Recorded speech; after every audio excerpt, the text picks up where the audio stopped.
people on the left should stop saying, why do those people vote against their economic interests? What they should do more often is listen to working class Americans of all races, who tend to be much less left-wing on social issues than Democratic elites are. I'm Bethany McLean. Did you ever have a moment of doubt about capitalism and whether greed's a good idea? And I'm Luigi Zingales. We have socialism for the very rich, rugged individualism for the poor.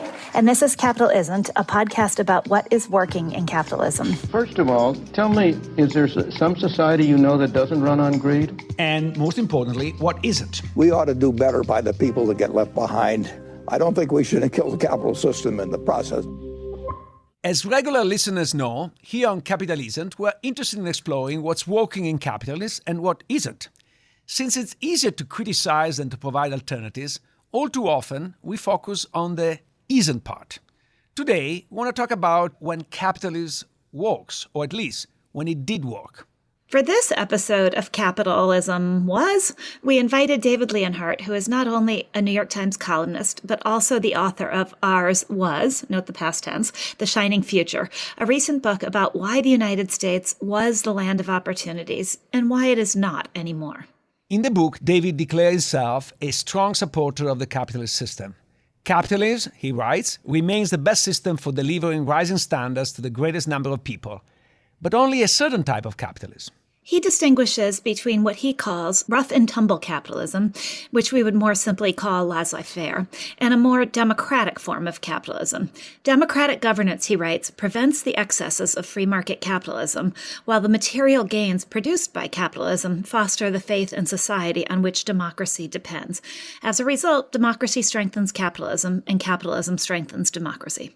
David claims that a combination of the strong public investment and the pro-union policy of the New Deal cemented the great economic success of the post-World War II years.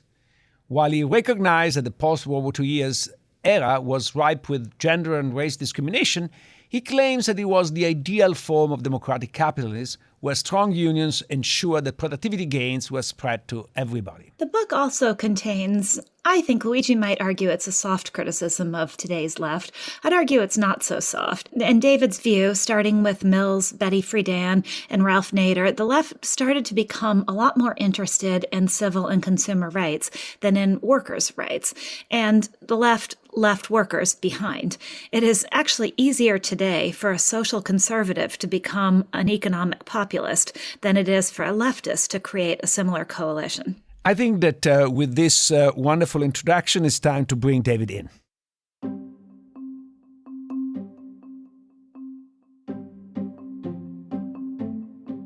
So I want to start from the beginning. And at the beginning, you make a very clear distinction between progressive and populist.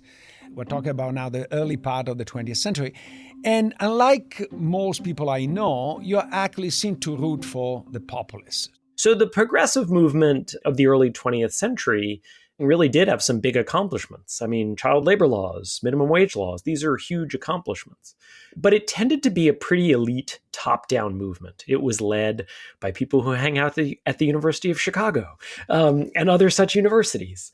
And the movement that came along with the New Deal and that Roosevelt's legislation helped make possible in the 1930s and 40s was much more of a bottom-up movement. It wasn't simply these benevolent elites bestowing restrictions on working hours or minimum wages on the vulnerable workers. It was workers organizing together and bargaining for higher wages for themselves and voting for politicians who they thought would represent their interests.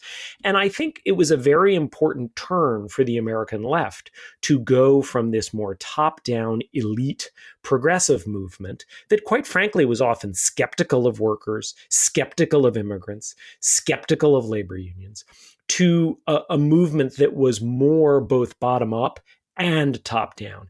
And part of the reason it's relevant, and it's probably why you're bringing it up, Luigi, is I think the left today has adopted many, and for its own sake, too many, of the habits of the old progressives, what I call Brahmin left way. It's a phrase of Thomas Piketty's, The Economist, and the idea is that the left, not only in the US, but across Europe as well, has become increasingly Brahmin, increasingly affluent and elite and highly educated. The turning point, if I understand correctly, of the New Left is the 70s, and in particular when the so-called Watergate babies arrive in the House and started to change the order of things in the Democratic Party. And so what happened that caused this disruption? So I agree that the 70s were an important part of the story, but I actually date the start as earlier. I put it much more in the 1960s. And a figure whose story I tell in the book is C. Wright Mills. Many people have heard of the sociologist C. Wright Mills. He was quite a character. He was a motorcycle riding Texan who was a professor at Columbia and loved starting vicious academic fights. And he wrote this letter to the New Left in the early 1960s. And he basically argued that the left was wrong to view the working class as the agents of change. That in fact, the working class could be reactionary, look at the Soviet Union and Stalin. And he basically pointed around the world and he said, look at all these great student movements, the anti-nuclear movement. So he pointed to Europe and Japan and he said, look, we don't need workers. The left can forge a movement using students. And this was a very influential document that Mills wrote, but it was also indicative of a feeling of the intellectuals, the students, the professors, they are the vanguard, not workers. And the deep, deep problem with that was arithmetic. You can't build a majority party just with intellectuals. And by turning off workers, by, for example, denying that crime was rising in the 60s, which it clearly was, by having Vietnam War protests that were pretty chaotic and turned off a lot of Americans, the New Left really struggled to keep its old base. I grant you that Mills had a lot of influence from an intellectual point of view, but the turning point were probably the Clinton years. And in particular, I would like to focus on a moment which is very important. It's 1999, and there is the meeting of the WTO in Seattle. Clinton has to decide whether to sign to the deal that basically will open up the United States to competition from all over the world. There are two sides of the Democratic Party. There is the old left, represented by the unions, saying, no, we need to have some guarantee that developing countries put some protection for labor, because otherwise this is a race to the bottom, otherwise it will be a disaster. And then there is the globalist side. Robert Rubin was clearly the leader of that side. They said, no, we should sign in and become global, blah, blah, blah. Eventually, Clinton sides with Rubin, accept the WTO with no restriction. I'm a cynical, but I wonder to what extent the appeal of what was coming after, and it says in 1999, Clinton was about to retire. So if he had pissed off the globalist group, it would have been just another friend of the union that no future. And by actually embracing the globalists, he could actually fundraise for the global Clinton initiative to become a global player, to give speeches all over the world. So to what extent money associated with the business side play a role in turning some of the Democrats into new Democrats? To some extent, that's unknowable. I've spent a lot of time talking to some of the figures you're talking about, and I genuinely find them to be genuine. They seem to really be grappling with what's best for the country.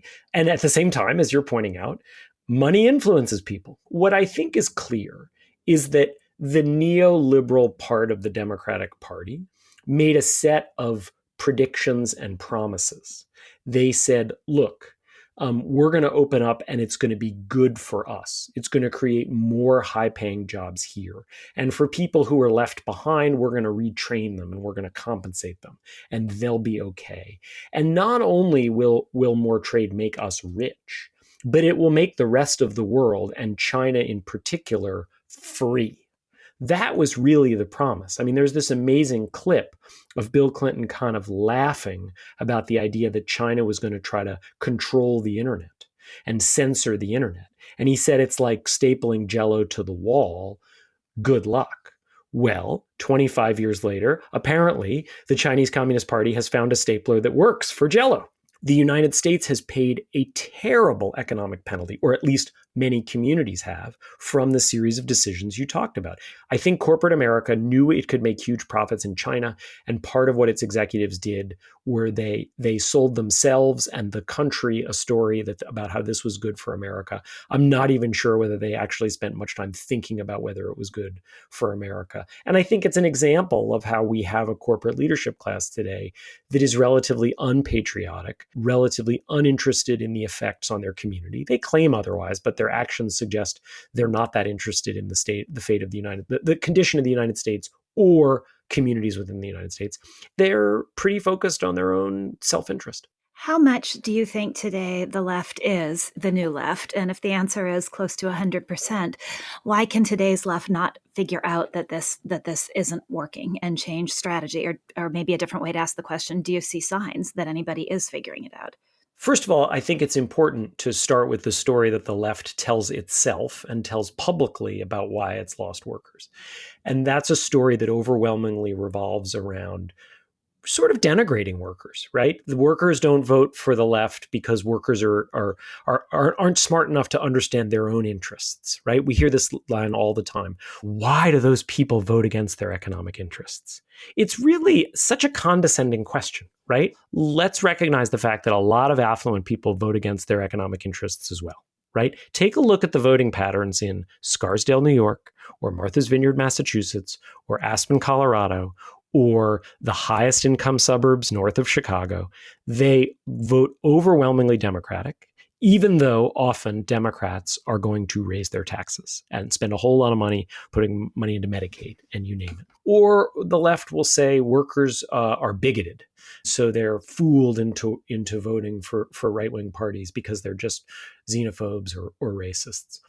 But it is nowhere near the full story. And if you were unsure about that a few years ago, the last few years have really made that clear because we've seen growing numbers of Asian American, Latino American, and although it's just a few percentage points, even Black Americans move away from the Democratic Party.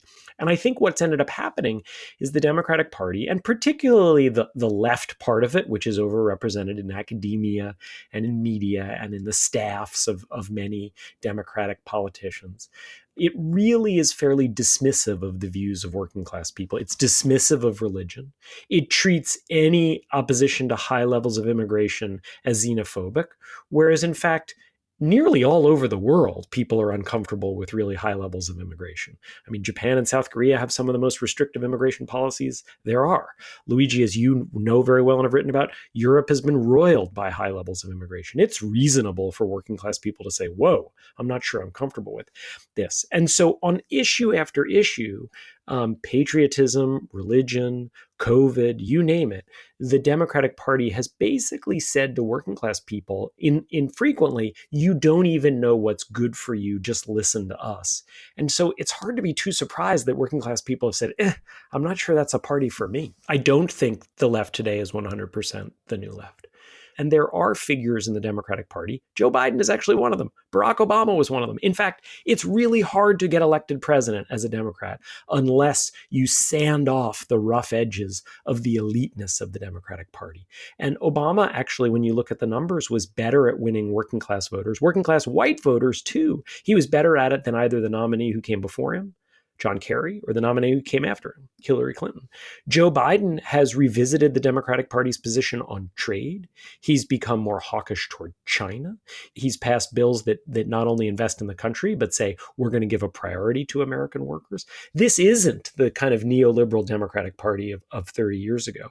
There really are people in the Democratic Party, not just Biden, but also John Fetterman, Amy Klobuchar, Raphael Warnock. I mean, there really are politicians who campaign in a less elite way, and they tend to do better, particularly when they have to win tough elections. People now view it as some sort of badge of shame that Barack Obama was against gay marriage. Well, the majority of Americans was against gay marriage when Barack Obama either was against it or pretended to be against it. He basically decided, I am not willing to to risk losing the presidency and all I could do with it to help people on this one issue of gay marriage. So he was basically respectful of where majority opinion is.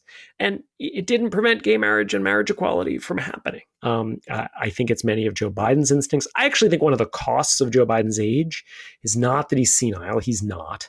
I actually think he has less energy to push back against his own relatively progressive staff, because I think on many of these issues like immigration, Biden's instincts are much more working class. So let's talk about immigration. You sort of start by paying due homage to the economic literature. Immigration is great, but we have some social problems. And I want to challenge you a bit on the first part. It seems like almost you have to do it, because otherwise, if you speak against immigration, you're sort of banned from the right social circle. You know, even Leah Bustan that you cite, she was in our podcast. I push her on immigration, and she's very honest. She said, look, we don't have a real test of whether this decreases wages. Even David Arthur, when I push her in this podcast about the fact that, surprise, surprise, low wages rose during COVID when immigration got stopped. I said, oh, it might be a factor.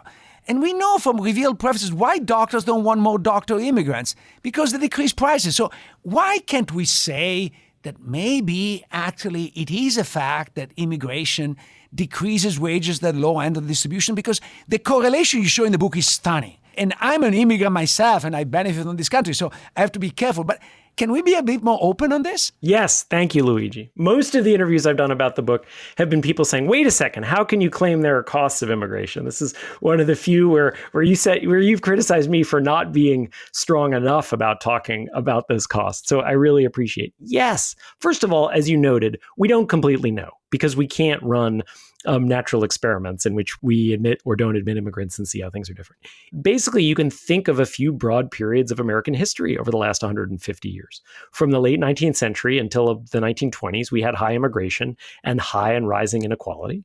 From the 1930s through the 1970s, we had very low immigration. We had falling inequality. And since the 1970s, we've had high immigration and rising inequality. Now, maybe that's all just one big coincidence, but I agree with you that there's a whole bunch of research that suggests it's not a big coincidence. So you mentioned the idea that, of course, doctors understand that a larger supply of doctors would tend to reduce their wages. So they make it really hard for immigrants to come here and practice medicine, right?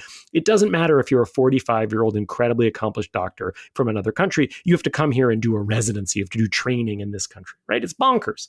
It's just protectionism, because doctors understand it's in their interest. But that's not the only evidence. I mean, there really are studies. I'm sure you know them, Luigi. There's the study of the Mariel boat lift.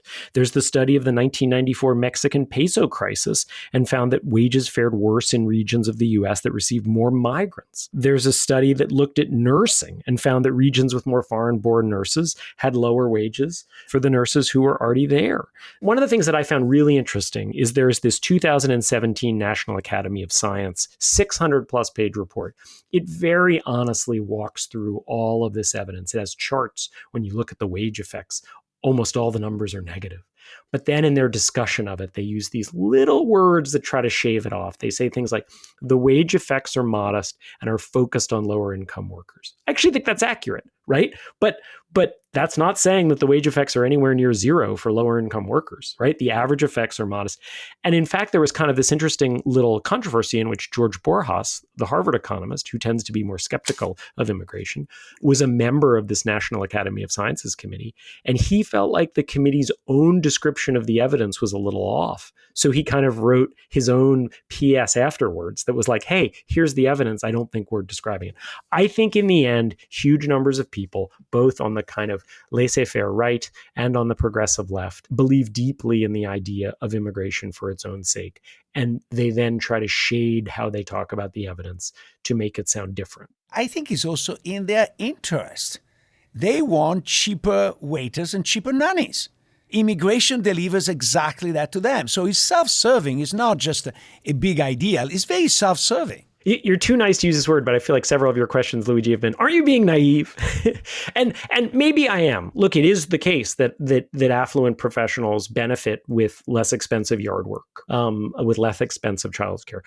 So I do think that plays a role, but I also think there are lots of people, particularly on the left, who just like the idea America should be able to welcome huge numbers of people. And they deeply want to imagine that that's a free lunch, that it has no trade-offs. And I think there are trade-offs, particularly for lower income American workers, particularly for recent immigrants, particularly for workers of color. So if there isn't a free lunch, is there a way to make immigration work for everybody? How's that for a naive question?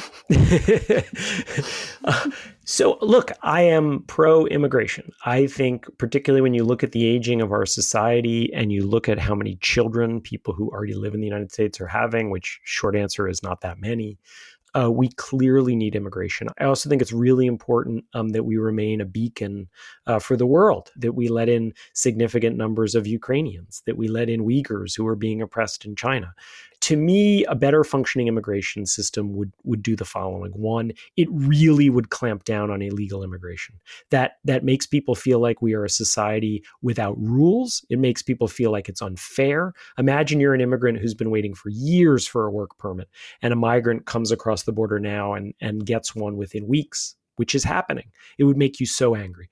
And then it's about creating an immigration system that works for our country. And I think some of that should be obviously letting in people who are fleeing political repression, but being honest about that. The number of people who enter the country today and claim political repression, many of them want to move here because we are a richer country than where they come from. They are not actually at risk of political repression at home. And we need to be honest about that.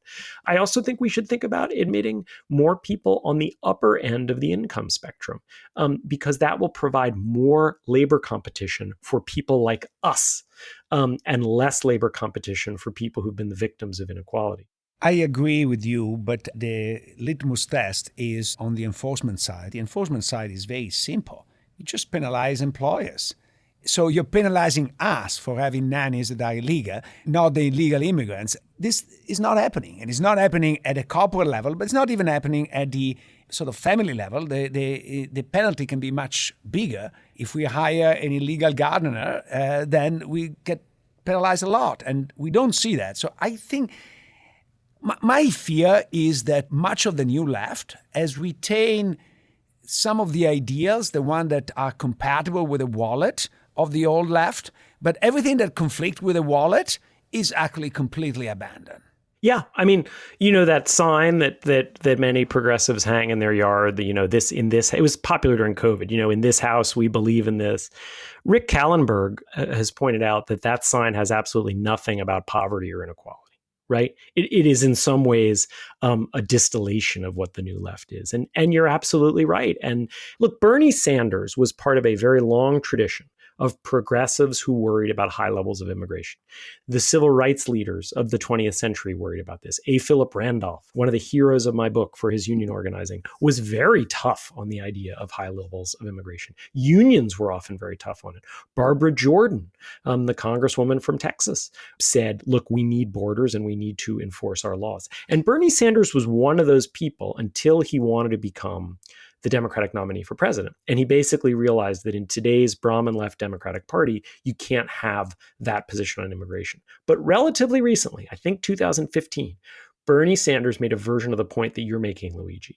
He said, why is it that all of these CEOs are in favor of comprehensive immigration reform, right? Imagine Bernie saying that in his accent, by which he means high levels of immigration. Why is it that these CEOs are so in favor of immigration? Bernie said, I don't think it's because of their deep human concern for undocumented workers. It's because they want to keep wages down. And that is very much a big part of this debate. You've described in your book this new version of capitalism, or this different version, as rough-and-tumble capitalism. But when you think about, in light of what you just said about the rise of corporate power and really corporatism, is it really so much rough-and-tumble capitalism, or sort of a bastardized form of capitalism in which corporate interests can set the agenda and then make it happen the way they would like? I guess I'm not sure that there's a pure version of capitalism. I both agree with you that corporate America is able to set a whole bunch of rules to help themselves benefit from it, subsidies. I also think, though, on a basic level, who benefits when you have a laissez-faire version of capitalism or a rough-and-tumble version of capitalism? It tends to be the wealthy, right? And so I do think that while we've ended up with a version of capitalism in which government works on behalf of the wealthy, yes, we've also had deregulation. We've also made it harder to say to companies, you're too large, we're going to break you up, or we're going to forbid this merger. We've basically allowed companies to have a free hand in preventing unions from forming.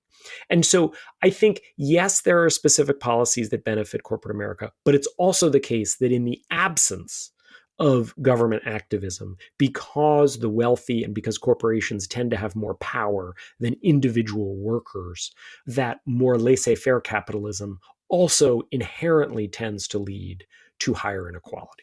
I wanted to go back to this incredibly compelling part in your book where you talk about the old culture of business, and you talk about leaders like Paul Hoffman, who deliberately took a lot less money than they could. And they did so in order to keep capitalism strong.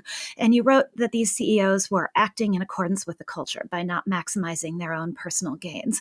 And you also write that in the new culture today, executives have come to believe that there's no difference between their own personal interests and the national interest. And so I wonder, can we go back to the old way of being, or has something fundamentally changed? And do we need shame and that broader sense of responsibility to come back into play? Is it cultural rather than policy? And is there a way to get there? I do think culture is really important. What's hard about it is the question of how do we get there? And I think there's a connection between culture and policy here. It wasn't completely natural for them to take a larger view of the American economy and society. Many of them, including Paul Hoffman, the CEO of Studebaker, whom you mentioned, were really anti-FDR and anti-New Deal. But they looked around in the 1940s, during the war and then after, and they saw fascism on the march in Europe and communism on the march. And they were really worried that Americans were going to turn against this capitalist system that we had that had worked so well for these executives. And certainly it's the case that the Cold War and the nuclear arms race focused their minds in the years after World War II. So there was a great degree of fear here that drove them. I really do think the culture was different. It was more patriotic. It was more communitarian. To your question, Bethany, about how we get back there, I don't know. My instinct is it requires in part policies that give workers more political power in this country, and that basically forces executives to deal with them a little bit more. Unionization is really connected to the regulation part of the story. If you think about a basic company, Bethany, imagine you're the CEO and Luigi and I are workers. You have so much more information at your disposal about how much money maybe you should pay us than we do. You have the records of how much you're paying every single worker at the firm. You might even have some data on how productive we each are. You know kind of what your rivals are doing. As individual workers, these decisions, that knowledge largely isn't available to us. We don't really know what our market wage is. And also, if you underpay us a little bit and a few of us quit, well, you'll probably be okay. But if I think I'm being underpaid and I quit, but I actually wasn't being underpaid, I've got really big problems. I might miss my mortgage payment. I might have problems with my kids.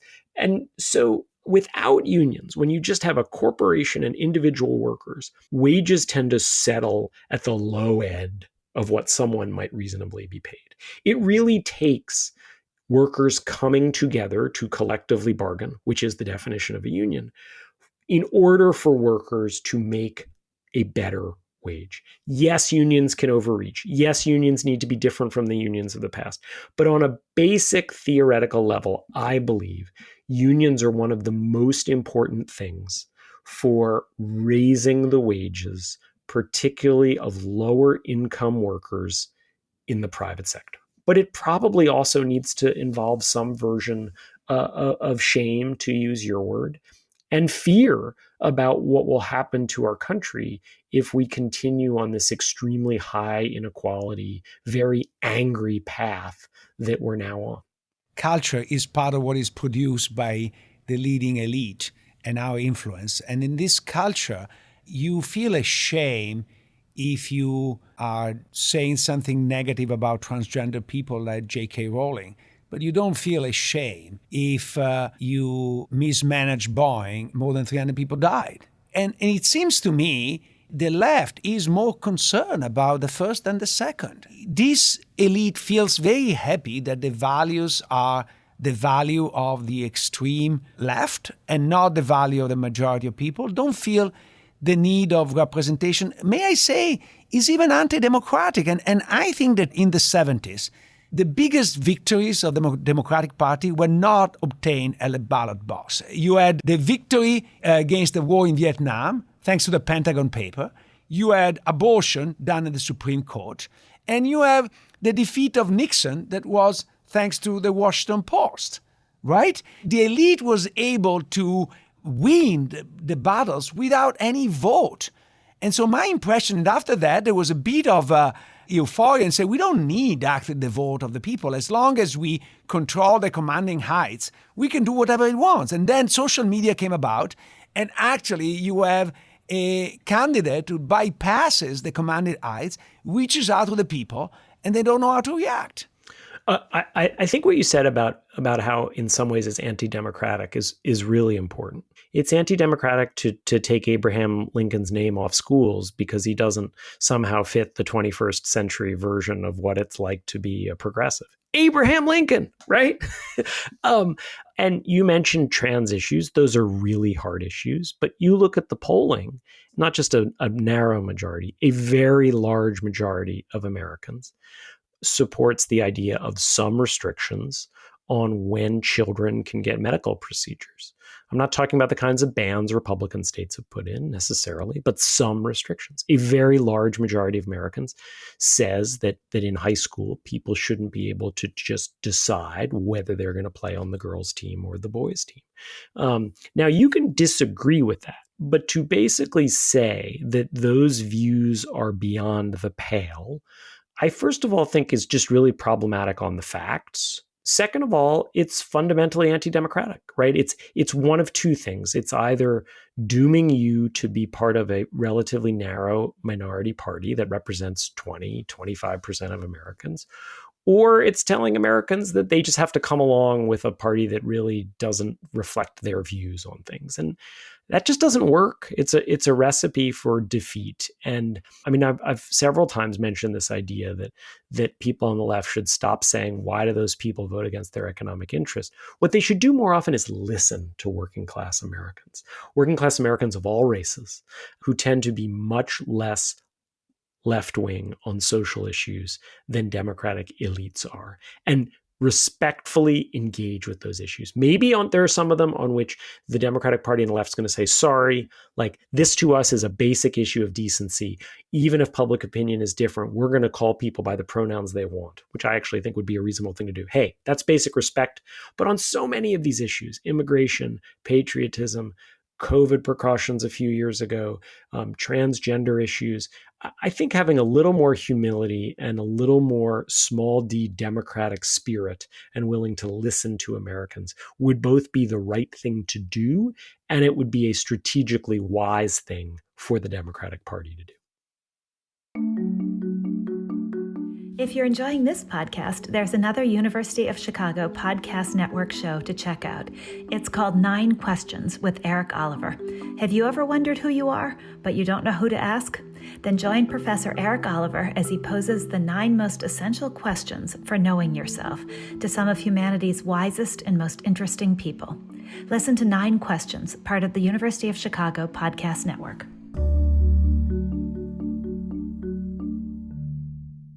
So, Luigi, what did you think? I thought the book answered a question that I've had for a long time. How was it that the left turned away from workers?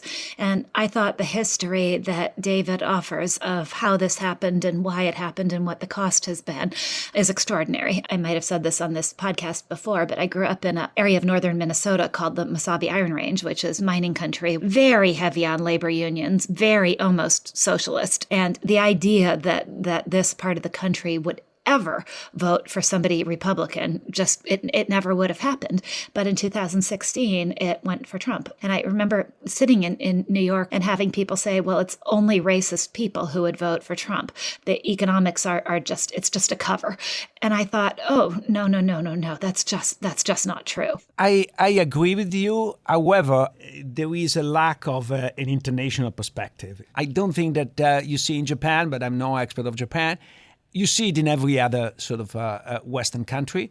And I think deserves a bit broader explanations than just what happened in the United States. And it says, of course, race is very important in the United States. Of course, Watergate was very important in the United States. Of course, Mills was very important in the United States. But you got the same phenomenon in Italy. You got the same phenomenon in France. You got the same phenomenon in England. One of the essential element is the weakening of the unions, which take place throughout the world. Not only weakens one part of the left, but also eliminates an alternative source of social mobility and rise, and an alternative source of power. And it says, I was thinking about my youth in Italy. You had three major sources of power. One was the church, the Catholic Church. The other was the Union/Communist Party. And the third, there was some sort of economic power, but actually not that important. You will have this Catholic leader that made through the various hierarchy of the church and of the Christian Democratic Party that would be kind of condescending toward rich people because we're looking literally from top down. And I think you have a lot of labor leaders that sort of consider equal of the major industrialists. I don't see that anywhere in the world. So tell me a labor leader that feels at ease and speaking at the same level with Elon Musk, Bill Gates, or Peter Thiel. Well, they might feel at ease. It's just that they're not invited to the events, which I think gets at a deeper issue. And so I have a two-part question for you in that case. What is that deeper issue? Because I think it's too simplistic to say that the labor leader wouldn't be comfortable. They'd show up in a heartbeat if they were invited, but they're not invited. They're not on the stage anymore. And why not? And then why is it not different in Europe, given, for instance, in Germany, don't workers have a position on the board of companies? So why, given that more a representative on the board of companies, so why, given that more egalitarian arrangement, have you still seen the European left become dismissive of workers? There is no doubt that the movement of a lot of manufacturing toward the developing countries has weakened a base of the power of unions, because when you have a lot of people concentrated in one location, it's much easier to organize them and to become a force. Particularly manufacturing of heavy industry with a lot of economies of scale brought with it a very strong structure union, which also had power of alternative in it. The second to me is that the globalization has really made the return to be associated on the side of the rich intellectual elite extremely profitable. Think about Tony Blair. Tony Blair is, I think, estimated value $100 million or something like this. It's really inconceivable that a prime minister stepping down can make that kind of money in the past. Today, you go from Schröder, the former chancellor of Germany, who is actually in bed with Gazprom and Russia, Aznar, the former premier of Spain. I think he's on the board of News Corp of Murdoch. And then, of course, you have the former Italian Prime Minister Renzi, who is actually an advisor, nothing short of MBS. So once you have fame, you sell out at the highest bidder. And it would be irrational not to prepare for that moment by being a little bit more friendly when you are in government with people who have money. Yeah, that's a very cynical but very compelling analysis. I've also wondered if there's also a embedded disrespect for the process of actually making something. And I've been thinking about this for a lot of years because I remember a source saying to me way back when about Jeff Skilling, the former CEO of Enron, that he was a designer of ditches, not a digger of ditches. And he liked other people who are designers of ditches. And they don't have a lot of respect for the people who actually dig the ditch, the people who make the thing. And if that is part of the worldview that we find ourselves in today, too.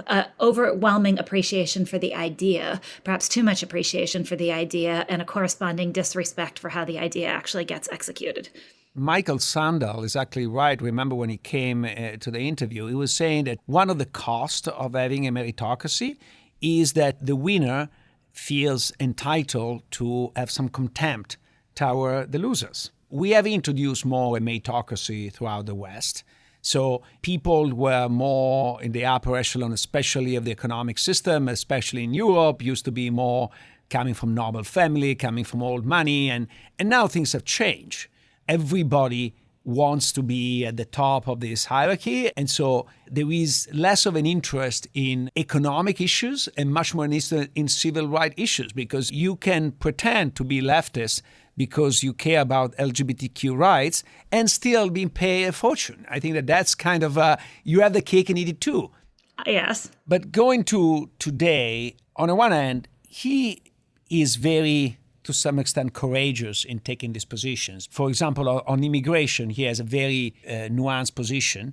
But his analysis, I think, is right, but makes me very depressed because I don't see an easy solution, precisely because what we were saying earlier, that it's much easier for a right-winger to put a little bit of populism and appeal to the masses rather than for somebody on the left to actually change and reach out to the needs of the workers who might be orthogonal to the social needs, because workers might not be as progressive on the social front. Can we pause on the immigration question for a minute? Can I ask you a slightly tangential question that nonetheless is really key? So I read somewhere that economists increasingly believe that the post-pandemic surge in immigration is a key reason the economy has been able to grow steadily without pushing inflation higher, as the new arrivals have helped employers fill roles at levels of pay that have kept a lid on overall price growth.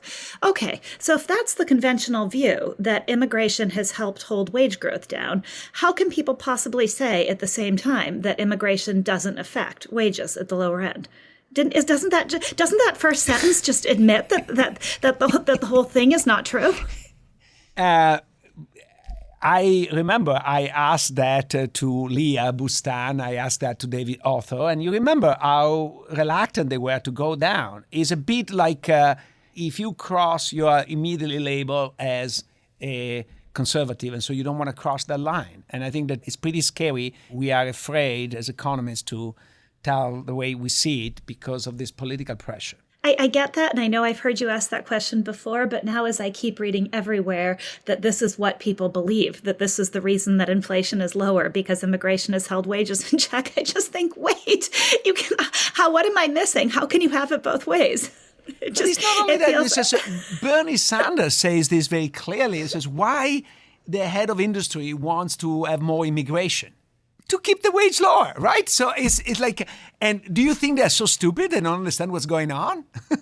One of the places where I've disagreed with him before, and he's probably tired of me saying this, but I don't love his description of rough and tumble capitalism as being the way things are now, because I think per the conversations we've had on this podcast, it's not so much rough and tumble capitalism as it is a bastardized form of capitalism in which competition for those who can afford to pay to do so has been blunted. In other words, if a company hires enough lobbyists so that they don't get challenged on antitrust grounds, and they can rewrite the antitrust laws so that they can function however they please, is that rough and tumble capitalism, or is that something kind of a sick version of capitalism? And the piece that I worked on that brought that home to me was when I wrote about Wells Fargo's fake account scandal and the immense amount of pressure that was placed on these entry-level tellers in Wells Fargo branches to commit fraud in order to meet their quotas. And they were the ones who bore the brunt of everything, lost their jobs if they couldn't do it, lost their jobs if they did do it and committed fraud. And it was all in the name of helping the very rich people at the top of Wells Fargo make their bonuses. But the very top people bore none of the risk. They just got all the rewards. And the people at the bottom bore all the risk and got none of the rewards. The only reward they got was being able to keep their $25,000 or $30,000 a year teller job. And I thought that still, to me, summarizes everything that's gone wrong with capitalism, because I, too, like David, still believe it's the best possible system when it when it works appropriately, but it has to work so that those who are in the position to make the most money also bear the most risk. And those who are not in a position to ever make very much money should bear very little risk. And we've managed to create a system that does the opposite, where those who are in a position to make the most money bear very little risk on any front, either economic or legally, since they're insulated legally from the effects of their decisions often, whereas those at the bottom are the ones who have very little opportunity and yet bear all the risk of the system. And that the thing that made me sad about his book and has left me sad, the feeling of legitimate sadness, is when he talks about these various executives in the 1950s and 1960s who wouldn't take money that they were given and deliberately took less than they could have taken because that just wasn't what was done culturally, and because they had a view that they needed to save capitalism from its worst excesses. And I thought, is there anybody who would take less than they think they're owed today? I can't even imagine someone doing that. And I do worry, as we discussed with David, that culture is so far gone that we can never get it back, and we can never get it back in a globalized world where the very wealthy care not what their community thinks about them, but what other very wealthy people think of them and whether they're able to keep up with the community of the ultra wealthy. And that as a result, we really are screwed, because that old-fashioned sense of shame and restraint and I have enough to live in my community I have more than enough to live in my community is just long gone and is never coming back. And without that, I started to think about this idea that capitalism, rough and tumble, whatever it is, it doesn't work without a certain level of morality. It just doesn't, because there can never be enough rules that can make up for a lack of morality. There has to be something that a moral sense that coexists with capitalism that makes it function, and it can't just be rules and regulations. I think you put your finger on the right term, which is community. The fundamental difference is that the CEOs of the past belong to a local community, and so they refer to their workers, their church, this and that. And so, number one, they didn't feel the need to have enormous wealth, but also they felt bound to some extent by that community. Today, the CEOs live in an international community. It's not even a community across the United States, but it's an international community that meets in Davos, that meets at all the major events. And so you are trying to keep up with the Jones of the places you go. You know, if you go to Davos, you're bound to be pretty poor by comparison, right? And so, first of all, you don't feel embarrassed to take too much. Actually, you feel entitled to ask more, because then you meet some of the other guys and they're not that smart and say, wait a minute, I'm smarter than X or Y and Z, but I make half or a third of him. I should definitely ask for a raise. I've gotten so many tips on all these little stock scams and frauds and people taking their 5 million and their 10 million here because they think nobody's looking and they think they can. And Jim Chanos talked to us on the podcast about the golden age of fraud. And I worry that we are in this, instead of the kind of idealistic world that David imagines, where we might return to a world where people say, no, I've got enough. I'm not going to take that even though I can. That we're actually in a world where everybody is grasping for whatever they can possibly get their hands on, because precisely as you said, they look around, they see the person next to them who isn't that smart and not that hardworking, and that person's got tens of millions. So I need to get mine because I have to be owed that. I worry that this is spinning toward someplace that gives me a lot to write about, but is not particularly healthy. And so that instead of moving back to the world that David envisions, that those innocent times are perhaps lost for good, or more innocent times are lost for good. Capitalism is a podcast from the University of Chicago Podcast Network and the Stigler Center in collaboration with the Chicago Booth Review. Also check out promarket.org, a publication of the Stigler Center. The show is produced by me, Matt Hodap, and Lita Cesarine, with production assistance from Utsav Gandhi, Sebastian Burka, and Brooke Fox. Don't forget to subscribe and leave a review wherever you get your podcasts.